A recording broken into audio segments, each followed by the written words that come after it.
On an afternoon in November 2007, a corporate jet waited in a hangar at Salt Lake International Airport. Its 4 passengers, scientists and executives from a global pharmaceutical company, were locked in negotiations with 3 men in a nearby building. They started getting on the phone about noon back east, and they kept doing that, and about 2 o'clock they walked in the room and said, okay, we're convinced you've got something here, and it's significant enough that we will write you a check big enough that you won't want to talk to anybody else. We said, we'll call you tomorrow. And we immediately adjourned into our conference room again to discuss the offer that they'd put on the table. How these men came together and the decision they made that day is the story of Asea's genesis.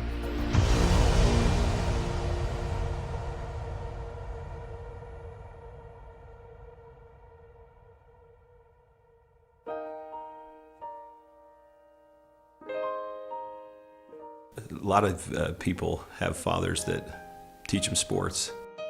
My father happened to be a great strategist. And from a very young age, I recall having discussions with him about what he was doing. At the time, he was running fairly large companies. And I can remember driving in the car with him and him talking to me about strategy, about what is strategy and how to think differently about a company. Vertus Norton was well qualified to teach his son. At the time, he was sales planning manager of the billion-dollar beverage division of General Foods Corporation in New York, with responsibility for iconic products like Kool-Aid, Country Time, and others. In 1985, he was recruited by Dart and Kraft and eventually became the head of Hobart Corporation US near Cincinnati, Ohio. 5 years later, he rejoined Kraft General Foods in Chicago as vice president of the Channel Group, managing a billion-dollar pilot business unit that led to the eventual integration of General Foods, Oscar Mayer, and Kraft Foods.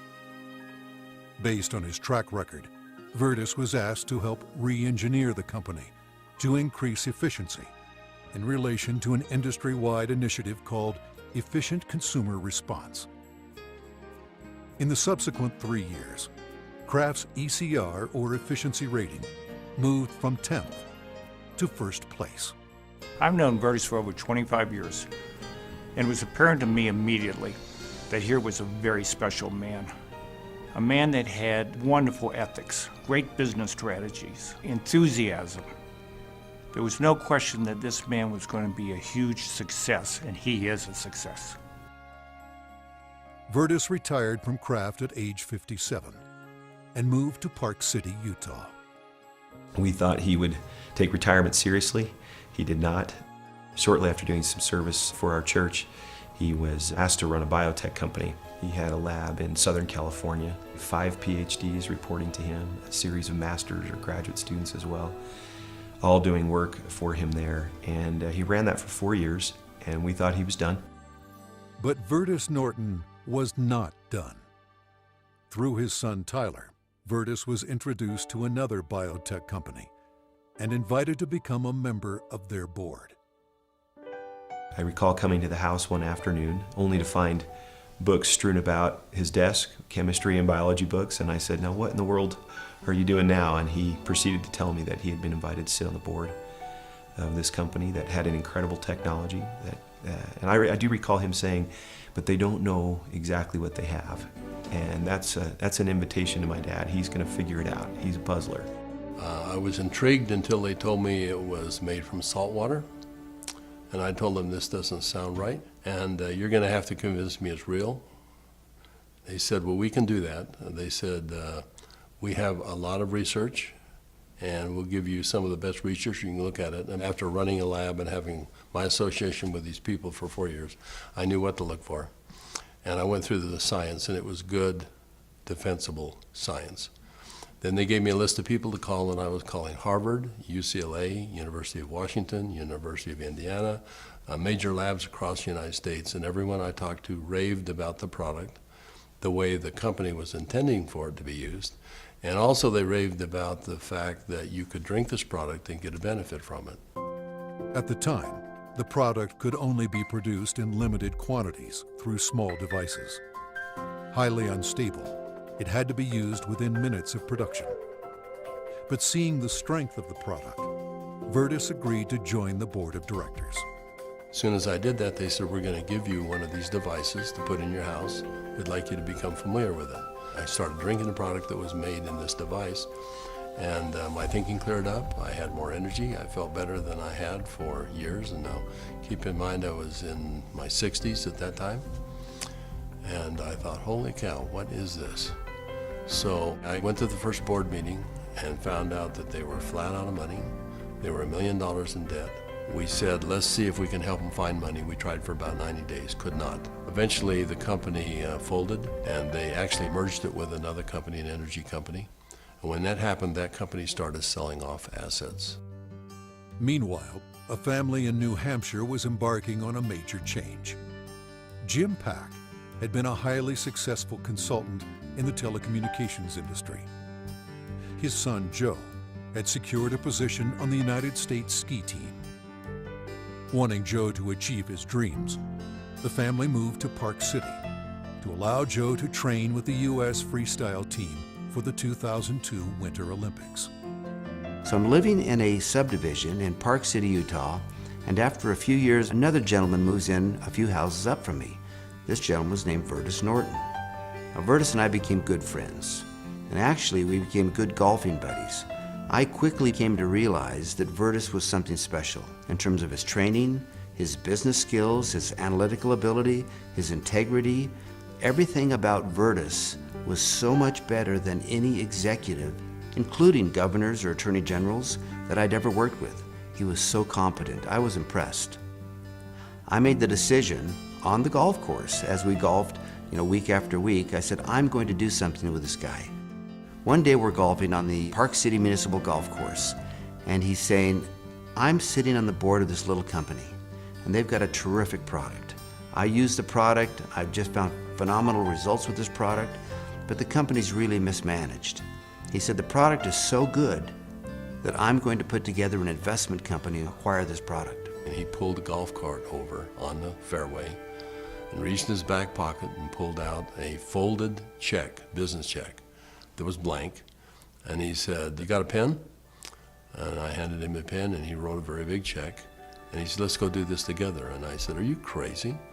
You don't even know what it is. And I said, Virtus, that's true, but I know everything about you. I know you've done your due diligence. If you're to the point where you want to form an investment company to acquire this technology, I want to be part of it. Let's do it together. And that was the start in the formation of Asea. Of anybody that I've known, my favorite person is Jim Pack. I don't think just because he's brilliant. I think it's because he has drive and he engenders trust and confidence. And so we started down the road together, and over the course of a year, we discovered what the product was and why it worked. We developed what's called the mechanism of action. They discovered the product was based on redox biochemistry, a new field of science that emerged near the beginning of the 21st century. Redox signaling is a function central to all forms of life. Redox signaling molecules are created within every cell of the body and are vital to the immune system and to cellular repair and replace mechanisms. As one gets older, the body's ability to make these molecules decreases, a function of aging. The product provided a replenishing source of the exact redox signaling molecules the body creates, and in the same balance, enhancing cellular health. Knowing the product shelf life was essential, Virtus and Jim challenged a team of researchers, including Dr. Gary Samuelson, to find a way to stabilize the product. We didn't know if it could be done, and we bought some equipment and kept making product over and over and over again, and we'd run it through the computer. And finally, after months, he finally came in and said, I think I've got the product stabilized. And we started testing it and found out that he had, in fact, stabilized the product. After stabilization had been achieved, Virtus and Jim met with a group of university scientists. We had told them that we had stabilized this mix of molecules, and they said, no, it can't be done. And we said, no, we have done it. And they said, no, it can't be done. And they were so adamant that they were slapping the table. And we said, well, wait a minute. We'll come back tomorrow and show you the product. So we took the product back the next day. Said, this is stabilized redox signaling molecules, both positive and negative molecules in the same bottle, stabilized. And they said, how in the world did you do this? So one of the big breakthroughs is the fact that we can stabilize molecules that you're not supposed to be able to do that. The molecules in Asea are supposed to be fleeting. They should all return to salt and water in just a matter of minutes, and they don't. Meanwhile, Vertus's son Tyler had arrived at the pinnacle of his career in the financial services business. His father took occasion to explain to him the technology he and Jim Pack had acquired. He said to me, this is the product. He reminded me it was made from salt and water, and I was very concerned. At church the following Sunday, I was discussing some of the challenges of some of the members of our congregation. And I had a neighbor friend that we discussed the majority of that meeting, who, despite seeing a number of professionals and trying to solve a challenge that he had a significant issue, they were just not able to really help and find a solution for him.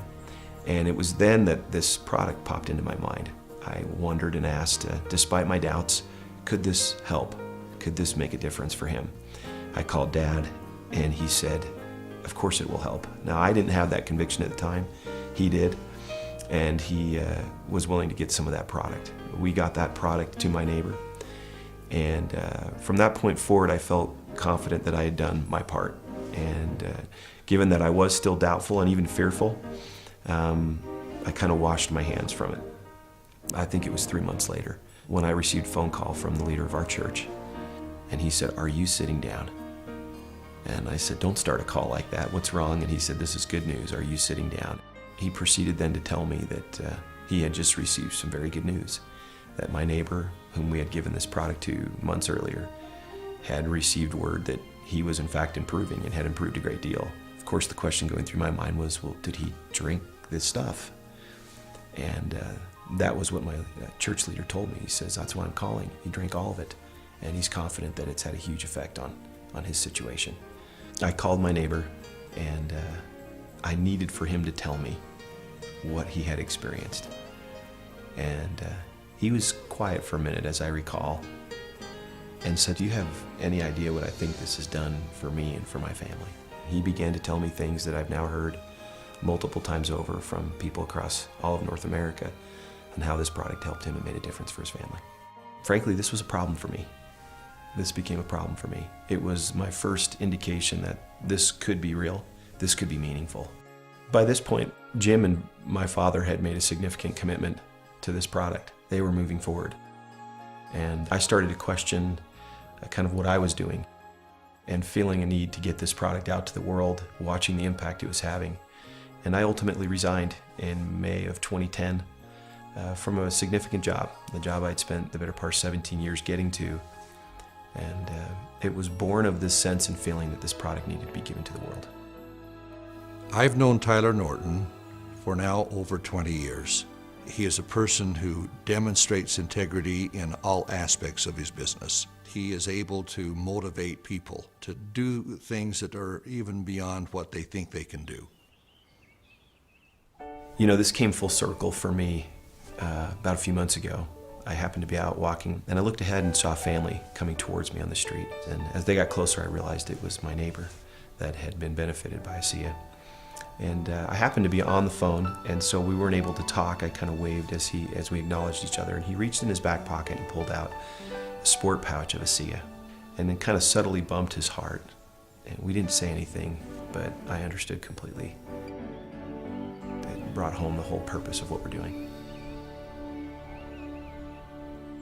Now that the product was stabilized, Vertus and Jim began studying distribution models, retail, direct sales, internet, and network marketing. But first, they had a question. We actually wondered if people would drink a product that didn't taste very good, even if there was a perceived health benefit. And we said, let's find out. So we decided to find 40 people and create kind of a focus group, and we started giving it to them.